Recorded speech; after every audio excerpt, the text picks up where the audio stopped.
పిలిపించారు, మాట్లాడుతున్నారు. వాళ్ళ ఇంట్లో 2 పిల్లలు ఉన్నారు, బయటకు వెళ్తారు, ఏదన్నా జరుగుద్ది. పోలీసు వారిని సంప్రదిస్తారా లేదా వీళ్ళకి వెళ్ళి ఏమన్నా చేస్తారా? పోలీసు వారికే కదా. మరి అలాంటి పోలీసు వారు నిక్కచ్చిగా ఇదిగా తీసుకుంటుంటే మీకెందుకు అంత బాధ అనిపిస్తుందో నాకేం అర్థం కావట్లేదు. అంబటి రాంబాబు గారు ఇష్టం వచ్చిన అంటే గోండాలను మీరు ఏమన్నా ప్రోత్సహిస్తున్నారా? అంటే మీ ఉండేదే గోండాల ప్రభుత్వంలే, దానికి మించి మా మాట గొడ్డల పార్టీ కాబట్టి గొడ్డల తలహారంలోనే మీరు నిన్న కూడా ఇచ్చేశారు, పార్టీ ఇచ్చేశారు. చేసిన దాన్ని మరి మాకు సపోర్ట్గా ఒక సిఐకి సపోర్ట్గా వెళ్ళాలి. కానీ మీ ఎంత చూస్తాం, మీకు అలా చూస్తాం, మీకు ఎలా చూస్తాం అంటే ఏం చెప్తారండి సమాధానం? మాకు సిఐ గారు మా కృష్ణలంకలో మాకు ఎటువంటి ఇబ్బంది లేదు. 2 సంవత్సరాల నుంచి ఆయన వల్ల దయచేసి ఆయన్ని సేవ్ చేయవలసిందిగా మీ తరపు నుంచి మేము కోరుకుంటున్నాం. నా పేరు చెన్నారెడ్డి అండి. మేము ఇక్కడ స్థానికుడిని, రాణిగారి తోట స్థానికుడిని. సిఐ గారు వచ్చిన తర్వాత మామూలుగా రాత్రి 12 అయినా సిఐ గారు రాకముందు ఎలా ఉండేదంటే రాత్రి 12 అయినా 1 గంట అయినా రోడ్ల మీద కుర్రోళ్ళు బండి మీద బీర్ బాటిల్ పెట్టుకొని తిరుగుతూ ఉండేవాళ్ళు. సిఐ గారు రాకముందు. ఆయన వచ్చిన తర్వాత 10 తర్వాత రోడ్డు మీద కుర్రోడు ఎవరు కనపడరు, చక్కగా ఇంటికి వెళ్ళిపోతున్నారు. ఇళ్లలో తల్లిదండ్రులకు కూడా ఆయన వచ్చిన తర్వాత మాకు చాలా హ్యాపీగా ఉందని ఒక రకంగా చెప్పాలంటే గాలిగా తిరిగే కుర్రోళ్ళందరూ కూడా సిఐ గారు వచ్చిన తర్వాత పనులకు వెళ్ళిపోతున్నారు. రోజు ఉదయాన్నే లేకపోవటం క్యారేజ్ కట్టుకొని ముఠా పనికి ఏ పని ఉంటే ఆ పనికి వెళ్ళిపోతున్నారు కుర్రోళ్ళు. ముఖ్యంగా తల్లిదండ్రులు ఎంత హ్యాపీగా ఫీల్ అయ్యారు. కాకపోతే ప్రతి తల్లిదండ్రులు వచ్చి ఇక్కడ చెప్పలేరు. మంచి జరిగినప్పుడు వచ్చి ఎవరు చెప్పలేరండి. చెడు జరిగితే మాత్రం వచ్చి అందరూ మాట్లాడతారు ఒకళ్ళకి చెడు జరిగిందని. కానీ కొన్ని వందల మంది తల్లులకి, కొన్ని వందల మంది తల్లిదండ్రులకి ఎంతో మంచి జరిగింది. గంజాయి అనే కుర్రోడు ఎవరూ లేరు, ఈయన లేరు, సస్పెండ్ అవుతారని ఒక్క న్యూస్ రాగానే వందల మంది వాలిపోయారు. మీరు ఒక్కసారి రాత్రిపూట మీరు కెమెరాలు పెట్టి చూడండి. రాత్రి 11-12ంటికి ఆ బారు వైన్ షాప్ సెంటరు ఆర్కే బారు దగ్గర రోడ్ల మీద నిలబడి ఉంటారు కుర్రోళ్ళు. రోడ్డు మీదే తాగుతుంటారు. ఎవరైనా వెళ్ళి సరదాగా నవీన్ రెడ్డి అనే అతను మా బామ్మరిది అవుతాడు వరుసకి, మా చుట్టమే. మరి అతన్ని చంపేశాడు కదా ఇతను దారుణంగా. అది చావు కాదా? ఇంతమంది ఇన్ని క్వశ్చన్లు వేస్తున్నారు కదా, మా వాడు చంపేశాడు, మా వాడిని చంపేశారు, సిఐ గారు చంపేశారని. అతని చేతిలో చచ్చిపోయారు కదా, వీళ్ళందరి ప్రాణాలు కాదా? అసలు అది కాదండి.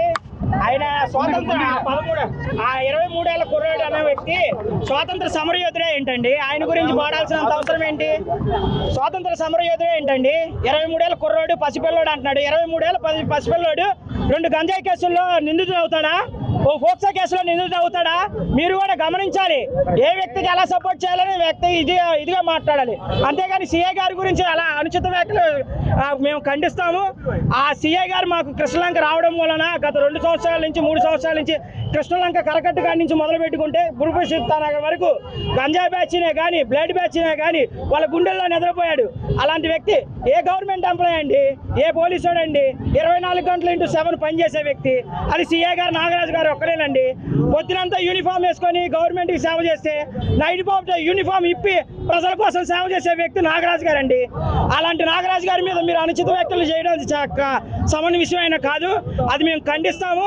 సిఐ గారి మీద అనుచిత వ్యాఖ్యలు చేసి కేసులు కట్టడం కూడా అది దుర్మార్గం. మీరు ఖండించుకొని ఎవరు ఏంటనేది మీరు చూసుకోవాలి. ఇలా లాండ్ ఆర్డర్ వ్యవస్థ ఇలా దుర్వినియోగం చేస్తే, ఇలాంటి సిఐల మీద కేసులు కడితే రాష్ట్రంలో ప్రతి ఒక్కరు ఎవరు కూడా బతకలేరు. మీరు అది నిర్ణయించుకొని మీరు గవర్నమెంట్ వారు సిఐ గారిని నిర్దోషిగా ప్రకటించాలని చెప్పి మేము కోరుతాం, డిమాండ్ చేస్తాం. మా ప్రజా సమస్యలను తెలుసుకునే వ్యక్తులు ప్రజాస్వామ్యంలో ఉంటే ఒక గవర్నమెంట్ ఎంప్లాయీ వ్యక్తి వచ్చి ప్రజాస్వామ్యానికి వ్యతిరేకంగా కాకుండా ఆ ప్రజల దుర్వినియోగం ఇచ్చేయకుండా ప్రజలను కాపాడే వ్యక్తి ఆ గవర్నమెంట్ ఎంప్లాయీ ఒకడే. అది పోలీస్ డిపార్ట్మెంట్లో, హోంశాఖలో ఉన్న సిఐ గారు నాగరాజు లాంటి వాళ్ళని.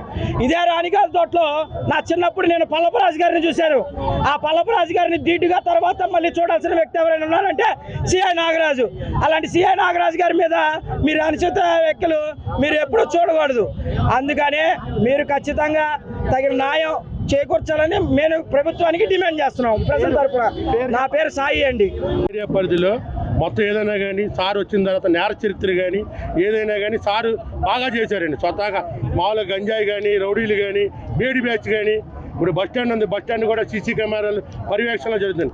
సార్ ఈ కృష్ణలంక ఏరియా ఈ స్టేషన్ పరిధిలో స్పీడ్ బ్రేకర్లు కానీ, తర్వాత సీసీ కెమెరాలు కానీ, వేరే స్టేషన్లో 300 కెమెరాలు ఉంటే ఈ స్టేషన్ ఒక్క పరిధానికే 1000 కెమెరాలు ఉన్నాయండి. సార్ అక్రమాలను నిలుపుదల చేయాలని మేము కోరుకుంటున్నామండి సార్కి. అదేండి రాత్రి నిన్న బస్ స్టాండ్లో సార్ ఇప్పుడు 6 పోలీస్ స్టేషన్ ఉంది కదా, ఒక కానిస్టేబుల్ని రాత్రి గంజాయి బ్యాచ్ వాళ్ళు రాత్రి మామూలుగా కొట్టి కింద పడేసి చెయ్యి కూడా ఇరిగిపోయింది. నిన్న మళ్ళీ సాయంత్రం ఇక్కడ హోటల్ దగ్గర సీసీ కెమెరాలు ఆపరేట్ చేసే వెంకటని ఒక ఆయన హోమ్ గార్డ్ ఉంటాడు. ఈ బ్లేడ్ బ్యాచ్ వాళ్ళు ఏం చేశారంటే అతను కొట్టి బెదిరించి ఫోన్ లాక్కుంటే ఆయన పారిపోయాడు. ఇది మీరు అందరూ కావాలంటే ఎంక్వైరీ చేయండి, మీకు కూడా తెలిసే ఉండొచ్చు ఈ సబ్జెక్ట్. సార్ అక్రమాలు నిలుపుదల చేయాలి.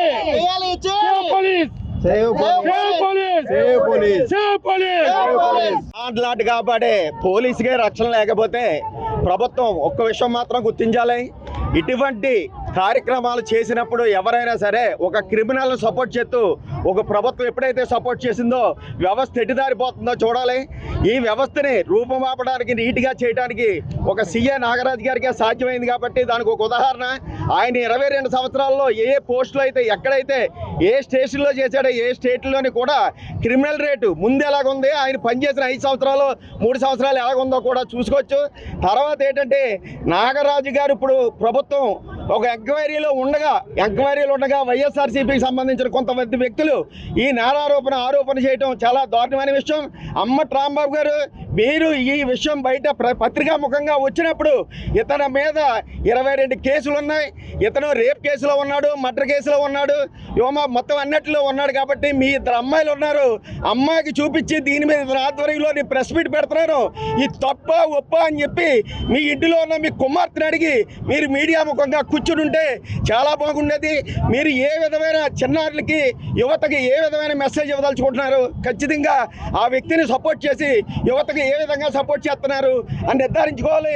తర్వాత ఏంటంటే సీఏ గారి మీద అభియోగం మాత్రమే ఉంది, ఇంకా ఏవి కానప్పుడు కూడా ఆయన్ని నానా ఇదిగా చేయడం మాత్రం ఈ ప్రభుత్వం ఇచ్చేయటం ఎవరినో అడ్రస్ చేస్తూ మీ రాజకీయ సౌలభ్యం కోసం, ఓటు రాజకీయం కోసం ఒక నిజాయితీపరుడైన ఆఫీసర్ని ఈ విధంగా మీరు ఇచ్చేయటం అనేటువంటి తగదని చెప్పేసి మాత్రం చెప్తున్నాం.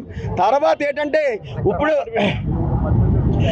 ఇప్పుడున్న 2-3 రోజుల్లోనే నాగరాజు గారు సైడ్కి వెళ్ళారంటేనే అప్పుడే ఇప్పుడున్న బ్లేడ్ బ్యాచ్ ఆ బ్యాచ్ అందరూ బయటకు వచ్చి ఇబ్బందులు పెడుతున్నారని చెప్పి ఇక్కడ గ్రామంలో ఉన్న యువత మహిళలు చాలా మంది కూడా చెప్పడం జరుగుతుంది. అది అతిశయోక్తి కాదు. రాత్రి ఒక బస్ స్టాండ్లోని వేరే కార్యక్రమాల్లో ఈ కార్యక్రమంలో ఆయన అయితే పక్కన వెళ్ళాడు. అప్పుడే రౌడీలు బ్లేడ్ బ్యాచ్ అప్పుడే వాళ్ళ ఆగడాలను కొనసాగిస్తూ మొదలెట్టారు. అందు గురించి ఏంటంటే అక్రమంగా అరెస్ట్ చేసే సీఎం నాగరాజు గారిని నిలుపుదల చేయాలని మాత్రం కోరుకుంటూ సెలవు.